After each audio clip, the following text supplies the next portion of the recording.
Guys, welcome back to परी परी सोलंकी जी। तो आज हम अनबॉक्स करने वाले हैं एक वॉशिंग मशीन। चलिए इसका अनबॉक्स करते हैं।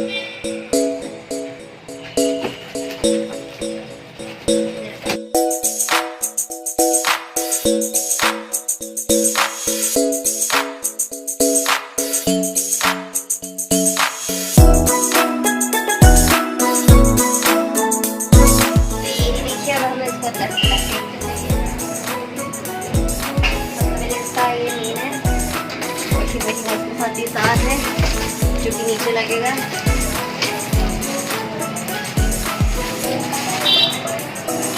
ये पानी डालने का शायद नहीं होगा, जो इस तरफ आता है।